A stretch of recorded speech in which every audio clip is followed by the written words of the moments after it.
I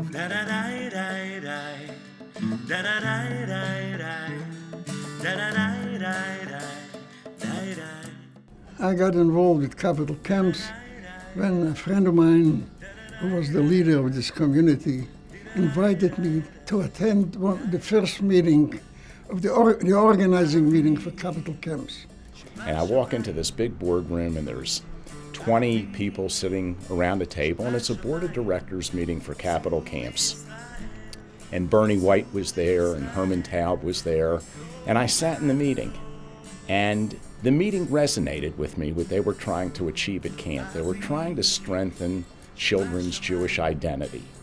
And that hit a vein with me. In the early years, a committee from Federation tried to close us down. We struggled, our finances weren't very good. The dining hall was leaking, we had an old facility. The first summer we had more staff there than we had kids.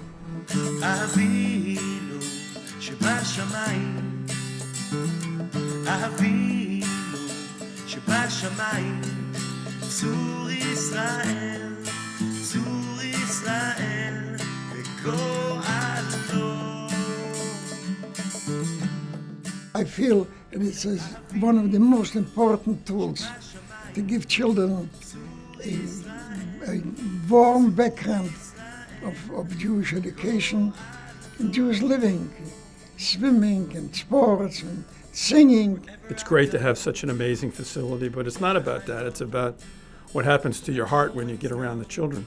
It was probably a couple months after family camp, and we're just sitting in the car singing songs, and all of a sudden Shira, my youngest one, who's now 5, she was 4 last summer, obviously, but just started crying. We said, Shira, what's wrong? She says, I miss Shimon! And she just started bawling. When I first came to this land, I was not a wealthy man. It really develops your social skills in a lot of ways, and really just makes you feel like that you're on top of the world. I established the fund, campmanship fund, for people, if somebody has 2 or 3 children, cannot afford to pay for all 3 of them. It's an expensive thing, camps.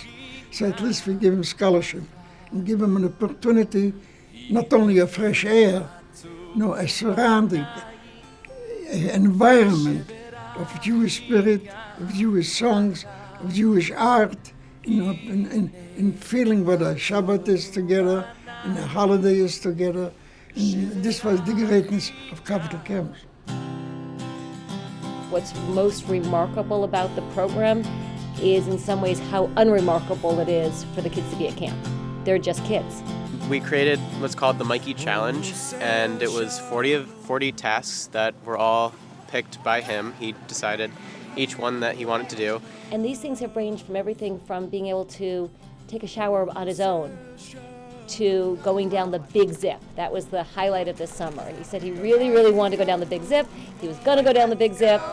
We got to the Big Zip, and he wasn't sure he wanted to go down to the Big Zip. He almost had yes, I want to do it. No, I don't want to do it. Yes, I want to do it. And then finally he decided to go for it. And he took that last step, and off he went, screaming his head off. But he did it. Tell me what it was like to watch that with Mikey just now. That was absolutely amazing, like the best moments on camp so far.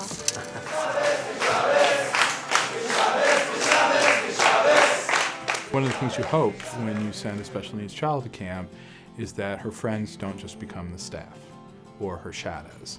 But with Lily, it's really exciting to see for us that when we look at the pictures, wait a minute, suddenly there's a child or 2 children or 3 children, and you can see them break the wall of the wheelchair.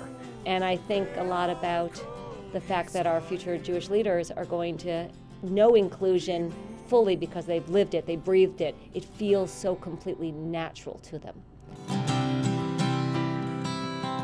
We are the Capital Camps family. It just infuses them with this Jewishness. It made it more enjoyable to be Jewish. I have the Jewish values that I have because of my experience at capital camps. It's also kept the Nicaea group together. And we're so honored to have the retreat center named Nicaea, because that was our name. It'll be in my will, so it'll be around me for eternity. There is a heart to it that is just imbued into the people who come through this, and you can't come away with it and not be changed for the better. And I know that for me personally, and I can see it in my two daughters as well. So I told my children, the only two things are now important to me: United States Holocaust Museum and capital camps. The camp leaves a mark on their soul. Just like the survival of Jewish people is a miracle, capital camp is a miracle.